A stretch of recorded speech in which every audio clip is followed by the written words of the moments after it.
Back to Kingdom. వీడికి bail రాదు, జైలుని bye bye చెప్తాను అనుకున్నారా?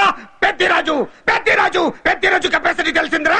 బెయిల్ పేపర్ తో జైలు గొడవలు బట్టలు కొట్టుకుని బయటకు వచ్చాడ్రా. ఎవరైనా నాకు బెయిల్ ఇప్పించింది? సోమరాజు, నీ సర్వీస్ నీ సబ్జెక్ట్ ని బయటికి తీసి కోర్టులో బలలో బద్దలు కొట్టి మరి అరెస్ట్ చేసి ఉంటావు.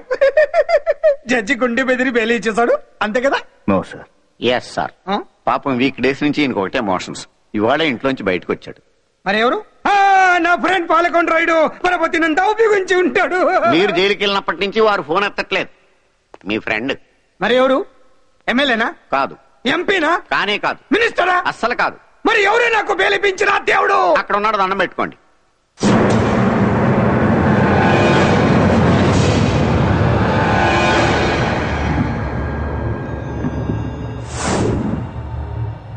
అదండి మ్యాటర్ అక్కడ.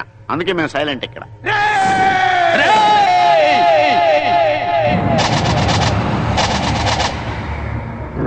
నీకు బెయిలిపించింది గుళ్ళో దేవుడు కాదురా, నీ గుండెల్లో కూర్చున్న యముడు. అవునండి, మీరు ఆయనకి చాలా రుణపడి ఉండాలి. నమస్కారం బాబు. రేయ్, జైల్లో ఉండే నన్ను చంపించాలని ప్లాన్ల మీద ప్లాన్లు వేసావు కదరా. నువ్వు అక్కడ, నేను ఇక్కడ. ఎందుకురా ఈ చావు కబడ్డీలు? పసలేదు. Face to face, hand to hand, dare to dare, direct గా ఇక్కడే డిసైడ్ చేసుకుందాం. రేయ్, నీ కలేజా ఏంటో చూడాలనే జైలు దర్వాజాలు తెరిపించి నిన్ను బయటికి రప్పించా. రా ఏసై. ఏంట్రా గుడ్ల పగించి చూస్తున్నావు? కండల్లో దమ్ము, గుండెల్లో ధైర్యం ఉంటే రా. నెత్తురులో ఉడకబడతా కొడాక. రేయ్, 24 గంటల్లో నిన్ను వేసకపోతే నిన్ను పెద్దరొచ్చుడు కాదు.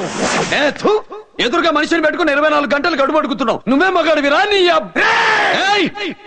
24 గంటలు టైం అడుగుతున్నావు. నవరాత్రులు ఈ రోజే మొదలవుతున్నాయి. ఈ 9 రోజులు నీకు గడువిస్తున్నా. ఈ 9 రోజులు ఎన్ని అవతారాలు ఎత్తుతావో ఎత్తు.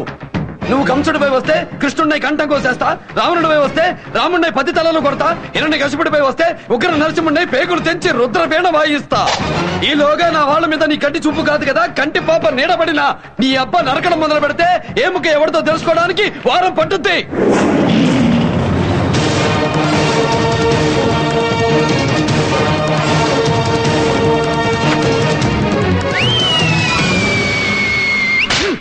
ఏంటంటే ఆయన చెప్పిన డైలాగులకి నా ప్లేస్ లో ఎవడన్నా ఇలాగే చేస్తాడు. మీ ప్లేస్ లో ఉన్నవాడు ఆయన ఏం చేయాలో చేయండి.